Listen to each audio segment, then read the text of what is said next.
Bismillahirrahmanirrahim. Ikhwan wa akhwat fillah rahimatullah. Dalam keseharian kita tentu kita sering melihat, mendengar, berinteraksi dengan salah satu binatang atau hewan yang sering ada di rumah kita. Hewan itu tidak lain adalah kucing. Kucing di dalam Islam punya posisi, punya tempat tersendiri. Sehingga banyak di antara orang-orang Islam yang senang, suka, bahkan berlama-lama, bahkan memelihara kucing. Ada satu kaidah dalam Islam, segala sesuatu binatang yang haram dimakan, maka dia najis adanya. Jadi babi haram untuk dimakan, maka najis bagi kita. Anjing haram untuk dimakan, maka najis bagi kita. Tapi pengecualian buat kucing. Kucing haram dimakan tapi tidak najis buat kita. Tentu najisnya di sini ada beda pendapat antara para ulama. Ada yang memutlakkan tidak najisnya ini untuk semuanya. Tapi ada yang mengatakan tetap kotorannya adalah najis. Kita tidak akan bicara masalah haram dimakan atau najis untuk disentuh dan seterusnya. Tapi kita ingin melihat begitu banyak di antara kita berinteraksi dengan kucing, bahkan memelihara kucing. Kalau kita melihat hadis yang lain, ada seorang wanita disiksa di yaumil hisab nanti karena dia menyiksa kucing ketika di dunia. Dia pelihara dalam rumahnya, dia kunci rumahnya, tidak cukup diberikan makan dan minum. Bahkan tidak diizinkan dia keluar, sehingga akhirnya kucing itu mati. Maka lantaran itu, dia diazab dan disiksa lantaran perbuatannya terhadap kucing. Maka kucing punya tempat istimewa di dalam Islam. Maka yang harus terus kita pelajari, terus kita dalami adalah sudah sekian lama kita berinteraksi, melihat, mendengar, berinteraksi dengan kucing. Sudahkah kita mendapatkan pelajaran dari kucing itu sendiri? Karena sejatinya Allah menghadirkan semua makhluknya. Apa saja diciptakan oleh Allah, tidak ada tujuan lain kecuali apa? Memberikan pelajaran bagi orang-orang beriman. Maka seyogyanya kita bisa mengambil pelajaran dari kehidupan kucing itu sendiri untuk kebaikan kehidupan kita. Ikhwan wa akhwat fillah rahimatullah. Coba pelan-pelan kita melihat keseharian hidup kucing. Bagaimana pola tingkah laku kucing dan apa yang kita bisa ambil pelajaran darinya. Paling sedikit ikhwan wa akhwat fillah rahimatullah, ada 4 pelajaran yang kita bisa ambil dari kucing. Pertama, ternyata kucing itu hewan, binatang yang mengajarkan kepada kita untuk silaturahim, untuk menjaga interaksi. Coba perhatikan kalau kita punya kucing, kita rawat di rumah, kita pelihara di rumah. Sekian minggu, sekian bulan, sekian tahun. Lalu karena urusan tertentu, kita meninggalkan dia. Untuk jangka waktu yang cukup lama, misalkan 1 bulan, 2 bulan, 3 bulan. Maka ketika kita kembali ke rumah, bertemu lagi dengan kucing-kucing kita. Kucing seperti tidak mengenal kita. Seperti kita sebagai orang asing bagi dirinya. Maka tingkah laku kucing pun akan berbeda dengan kita, seakan-akan baru mengenal kita. Nah, begitulah seharusnya orang-orang beriman, terus menjaga silaturahim, terus menjaga ukhuwah, terus menjaga kekerabatan.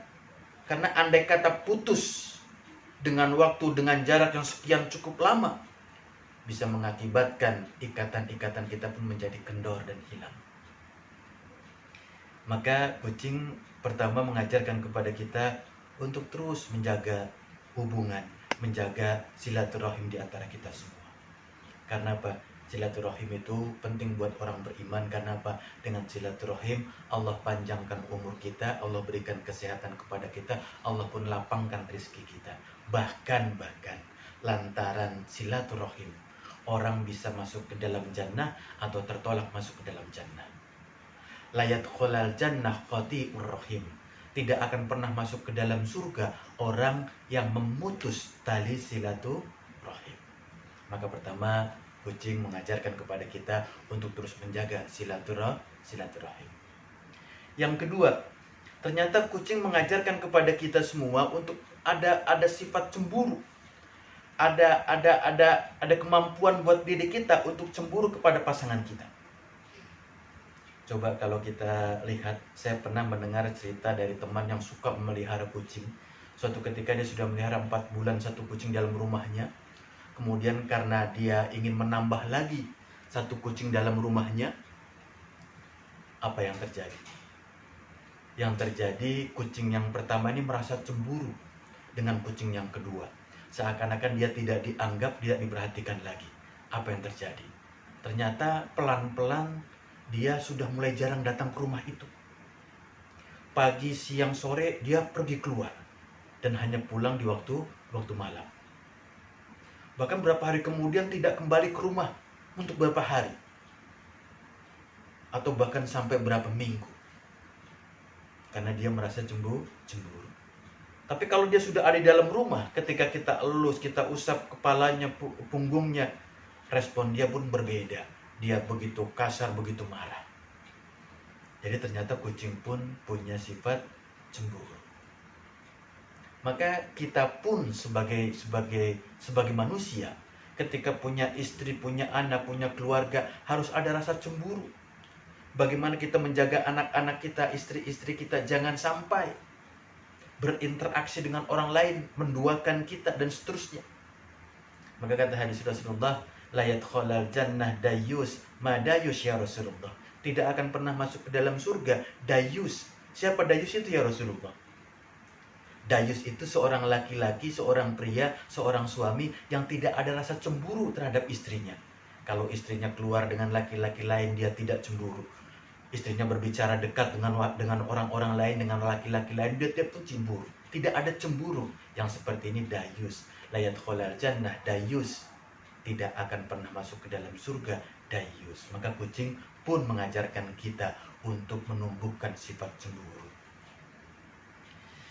Yang ketiga, ikhwan fillah rahimatullah, ternyata kucing pun mengajarkan kepada kita untuk selalu ingat kepada rumahnya. Ingat pada tempat tinggalnya. Ingat terhadap tempat-tempat dia bermain, berinteraksi, istirahat, dan seterusnya, yaitu rumah. Senantiasa dia ingat tempat yang dia gunakan. Sehingga kalau kita melihat ada orang, mungkin karena kesal, karena marah, kucing peliharaannya dia buang, gitu ya. Atau dia melihat kucing depan rumahnya kemudian dia buang. Entah buang di tempat lain, di pasar, dan seterusnya. Maka keesokan harinya pun kucing itu akan kembali ke rumahnya. Bahkan tidak jarang ketika kita membuang kucing ke satu tempat. Misalkan kita ambil kucing, kemudian kita buang ke tempat lain, ke daerah lain, ke jalan lain, ke pasar misalkan begitu, kita buang di sana lalu kita pulang ke rumah. Ternyata belum sampai kita dapat rumah, sampai kita ke rumah, ternyata kucing sudah sampai duluan.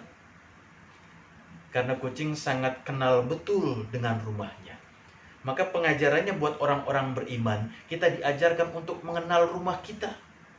Dan sejatinya buat orang-orang beriman, rumah kita sesungguhnya bukan rumah kita di dunia. Bukan rumah yang sekarang hari ini kita tempati. Bukan rumah yang sekarang kita bangun, kita besarkan, kita mewahkan. Bukan. Rumah kita sejatinya adalah rumah yang kita akan bangun dan tempati di yaumil hisab nanti, di yaumil akhir nanti. Jadi kucing mengajarkan kepada kita untuk ingat kampung akhirat. Qul innal mautal ladzina tafiru minhu fa innahu mulaqikum summa turaduna alimil ghaibi was syahada fa unabbiukum bima kuntum ta'malun. Kematian yang engkau lari daripadanya, menghindar daripadanya, pasti dia akan datang kepadamu dan kau akan dikembalikan kepada Allah untuk dimintai pertanggungjawaban. Jadi rumahmu itu ketika engkau kembali kepada Allah. Maka kucing mengajarkan kepada kita untuk senantiasa mengingat betul rumah kita di mana. Kalau kita sudah sadar rumah kita di mana, maka persiapkan diri untuk menuju rumah kita yang sesungguhnya. Jadi yang ketiga, kucing mengajarkan kepada kita untuk senantiasa ingat rumah kita yang sesungguhnya. Dan yang keempat, ikhwan wa akhwat fillah rahimatullah, yang terakhir, kucing senantiasa mengajarkan kepada kita satu hal yang penting buat kita semua dalam kehidupan ini. Apa itu? Perhatikan ikhwan wa akhwat fillah rahimatullah. Kalau kucing sedang dan akan buang kotoran, apa yang dia lakukan? Dia cari tempat-tempat yang tersembunyi, cari tempat-tempat yang aman menurut dia, Lalu apa? Dia gali tanah, dia gali pasir, dia gali batu, lalu dia buang kotorannya di situ. Setelah itu, apakah langsung ditinggal begitu saja? Tidak. Sama-sama kita tahu setelah dia buang kotoran seperti itu, dia tutupi lagi dengan tanah, dengan pasir, dengan kaki dan tangannya. Sampai kotorannya benar-benar tertutup. Apa filosofinya? Apa pengajarannya? Orang beriman diajarkan oleh kucing. Agar apa? Agar senantiasa keburukannya, kejelekannya, dosanya tutup. Sembunyikan.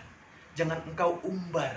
Karena berapa banyak hari ini orang-orang berbuat salah, berbuat maksiat, berbuat dosa, bangga dengan dosanya, bangga dengan maksiatnya. Padahal Allah saja ketika hambanya berbuat maksiat, berbuat ditutup oleh Allah sedemikian rupa, sehingga kita bisa tahu satu sama lain tertutup kesalahan-kesalahannya. Andai kata Allah bongkar semua kesalahan kita, kemaksiatan kita, dosa kita, pasti semua orang akan menghindar dari kita, jauhi kita, bahkan mungkin jijik melihat kita, karena Allah tutupi kesalahan kita. Kucing mengajarkan, punya kesalahan, keburukan, kemaksiatan, dosa, tutupi.